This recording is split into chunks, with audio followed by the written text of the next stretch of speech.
Well, once again, hello everybody. This is going to be a quickie about the pond heater and how it's going and what's coming up. This is just to fill you guys in and let you know what's happening. So we'll pop along to the shed and see what's going on in there. It's quite a miserable day here today, overcast, not that warm. I've got the pond covers up. The pond's showing about 12 something and it's about 13 and 14 here today. So I'm giving them a bit of fresh air. I can't see it making much difference to the pond. But like I say, we'll nip in the filter house and see how things are going in there. Right, well the heater is in and I haven't done anything like I said I was going to do. But never mind, I thought the quickest option was to drop it in that top pipe.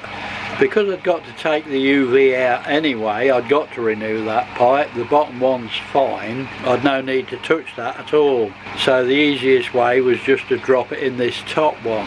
Everything looks okay. I keep checking it for leaks. We're up and running actually, and all seems dry. I'll just check this side again.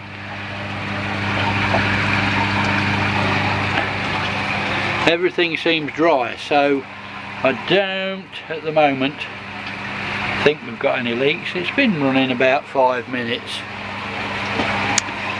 It looks okay at the moment, so that is now running through the heater and to the RDF. We've got 12.3, we're down to 12.3 today.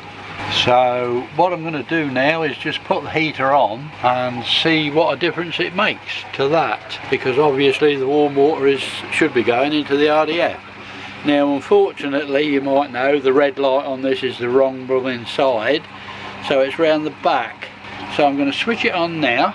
Don't think you'll be able to see it because it's not very bright actually, but that's it on. The red light's on.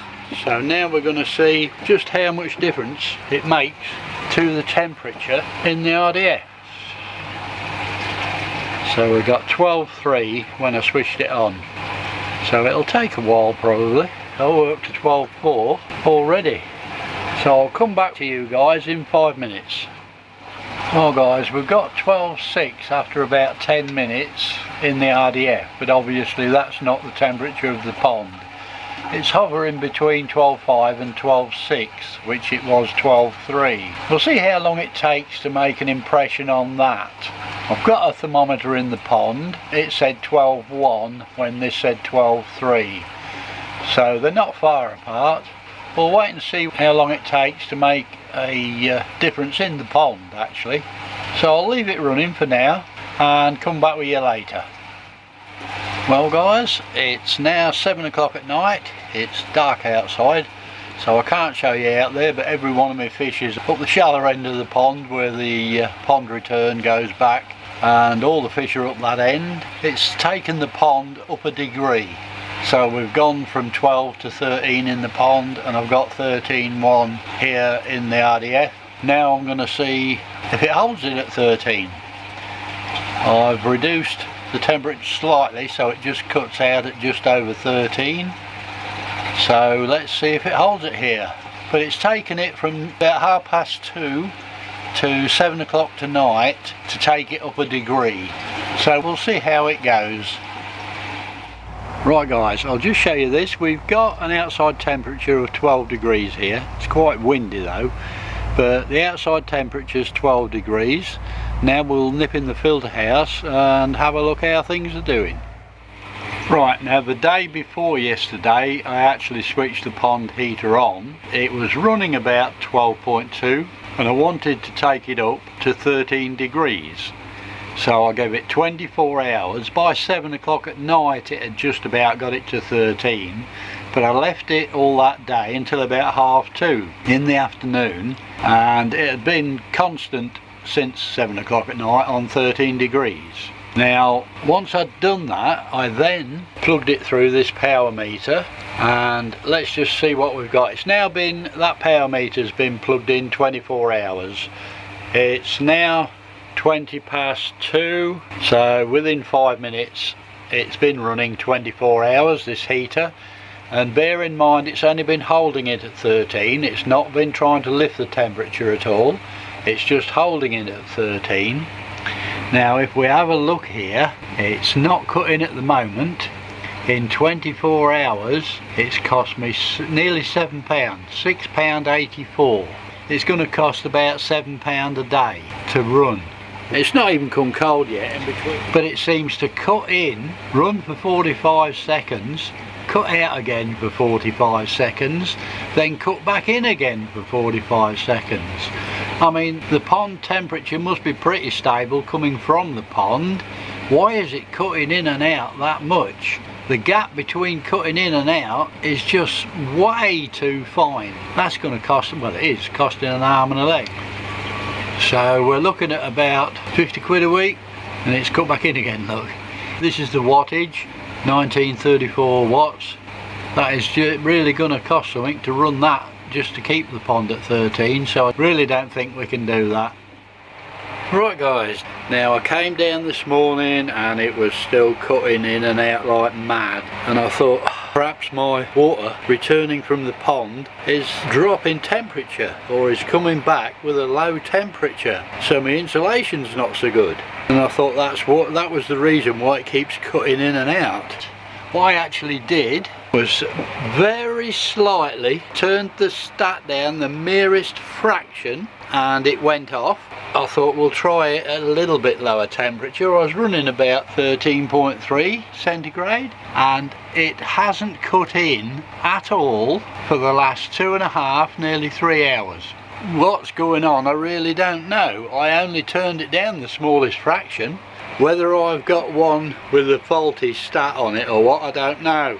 But if you've got one of these pumps, if they're all the same, I would definitely fit an external stat to it. I wouldn't trust the one that's on it. So I've had no heater on this for 2 hours, and I was holding between 13.3 and 13.4, and with no heat on the pond for 2.5 hours, I'm still running 13.2. So the water coming back from the pond isn't really losing that much temperature. But I would definitely, if you were thinking of having one of these, I would definitely look at having it on a separate stat. I wouldn't trust the stat that's on it, because that seems to be the problem. The wear and tear on the heater itself would have been ridiculous. I mean, the heater itself seems to work alright, but I am definitely sus about the stat. Well, hi everybody, and good afternoon. It's Sunday afternoon here, and everything's really quiet and peaceful. You wouldn't believe that only a day ago I hoovered up all the leaves out of my yard. Thank goodness that tree's about dropped all it's going to. There's a little bit more to come, but then I've got that one to look forward to, and if the wind's in the wrong direction, that one, and then just after them this one starts to drop its. So don't you just love it? Loads of clearing up. Anyway, everything in the pond's good. The old fish are still in there moving round. They're feeding nicely. I've got about 11.5 in the pond, so they're still feeding, having a bit of wheat germ.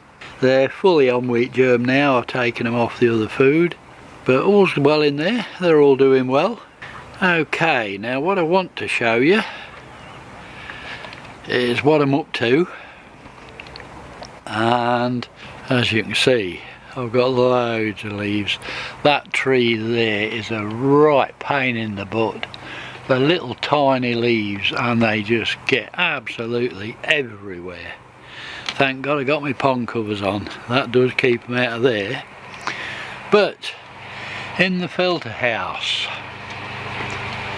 right, I'll show you what I'm up to. Now this heater, I have to say I'm not impressed.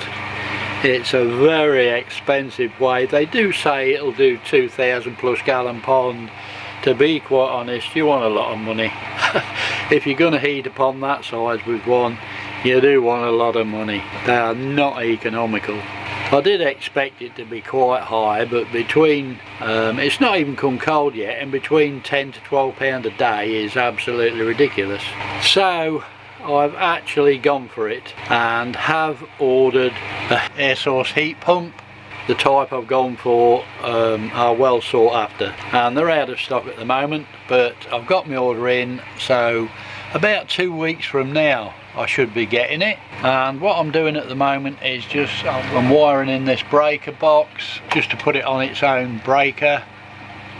That's going in there, and then it'll run out to the air source heat pump. So that's the job I'm on with at the minute. I'm just running the cable round in the process of that. Where it's going to go, I'll show you. Everything else in here is just ticking away nicely. We're still holding 11.5 in the ponds, so I'm not too worried about doing without a heater at the moment. As you can see, Cloverleaf one is unplugged. I haven't actually got that plugged in at the moment, so I'm running with no heater, but the temperature's not too bad, so I'm not too worried about that. Now this air source pump is going to go, I'll just show you guys. I've got a few things to sort out here, which I'm in the process of, but I've got a fortnight to do it in. It's going to stand there. It's going to stand across here, so that the pipe out from the actual sieve filter will come across. It's got to have a bypass. You've got to have a bypass on it so that you can actually control the flow into the heat source pump, so that if I want to slow the flow down so the water is warmer running back to the pond, I can let some of the water slide by so it's not taking the complete flow, or leave it at the complete flow and let it do its own thing. But then if I want to isolate it, or I've got any repairs or anything to do, there's also bypass in there, so you can just bypass it and do whatever you need to. But that's where it's going to sit. But I'm fed up with messing about with trying to heat the pond and messing about with little things, so I'm going to do the job properly. So I should have one on the way with a bit of luck. I'm just hoping we don't get any bad weather and the temperature in my pond drops too much. If it really does, I'll stick that Cloverleaf heater back on just to hold the temperature up to about 11 or 12. I don't want it dropping anywhere lower than that. At about 11 or 12 degrees your fish start to lose their immunity, and the parasites don't. I mean, they're still thriving at that sort of temperature, so you do have to be careful. I did put some extra salt in my pond, see if we could just get the slime coat up a bit, ready for the winter. Between sort of 11, 12 down to 8 is a really dangerous temperature for koi, because they've lost their immunity down at 8 or 9 degrees, but the parasites and bacteria still sort of thrive at them temperatures, so you do have to be careful. I'm hoping to run it at about 13 or 14 degrees, 15, somewhere like that. No more than that. I don't want to really get it hot. I should run it about 13 or 14 degrees. They'll appreciate that, no doubt, and they'll be back feeding properly again. So it's just a matter of waiting for that to come now. So I can't wait to get that in. I've switched the skimmer off, it's not running anymore. I've also switched the protein skimmer off, it's not running anymore. I'm not going to run it through the winter, not a lot of point with the covers on. But that's the koi. They're not moving about too quick. They are moving about and they are eating. I just chucked them a handful of food and it's all gone, so they're still eating, but they will at 11.5. I don't feed them anything if it drops below 8, but I still give them a bit of wheat germ above them sort of temperatures. Okay, now down here in the big shed, what I'm actually doing is working out all the pipe work for it. So sort of the flow will come in here from the sieve filter. Now this is where it'll branch off to the bypass, and this is where it'll come to the actual air source heat pump, and this is where it'll run from it and rejoin that bypass pipe there and then into the filter house. So I've got most of the bits for that. That's all ready to go. It'll be just a matter of fixing everything together and a bit of solvent welding. That shouldn't be too bad. I've got to sort a base out for it. I've got my old Evo 30 there. I don't know what I'm going to do with that. I don't think I shall need it. I didn't have it on all this last season and everything was fine with that UV I've got in my RDF. It seems to keep it clear, so it's 40 watt whereas that's only 30 watt, so it should do. I've also been and bought, if you can see it just behind here, let me see if I can show you. I've also been and bought a load of insulation, 2-inch pipe insulation. I've got a load of that. I'm going to put that on every bit of pipe I can, which will obviously help. It looks good stuff. I got it off eBay. It looks pretty good stuff. See if I can show you a bit. If I reach behind here, this is it. That's going to go on all the 2-inch pipe. Wherever I can get it, I'm going to put it on. Might even put a little bit in the filter house, it can only help. But that's it. But I've just got the base to sort out.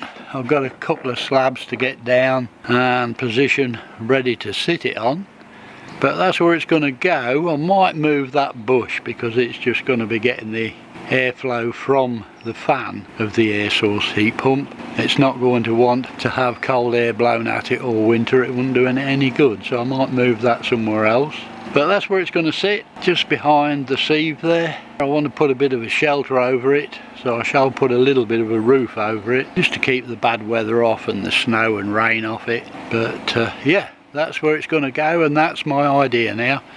I'm going to do it properly. I've been messing about with heating ponds long enough, but they're not cheap, I'm afraid. So don't tell the missus, she doesn't really know what I paid for it.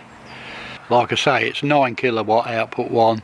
They don't output 9 kilowatts, I don't believe that for a second in the winter. None of them do. Well guys, this was just a bit of a quick update to let you know what's going on and how things were going. The sun's gone in, it's getting to late afternoon now, so the pond covers are going to go down. I've just given them a little bit of food to eat, so they're just clearing that up. So that's about it for this one.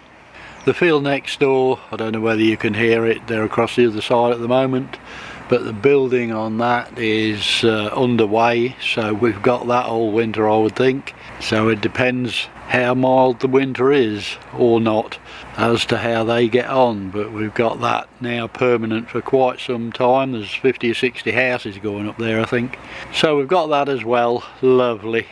But anyway guys, just a quick update, and all that's left to say is thanks for watching.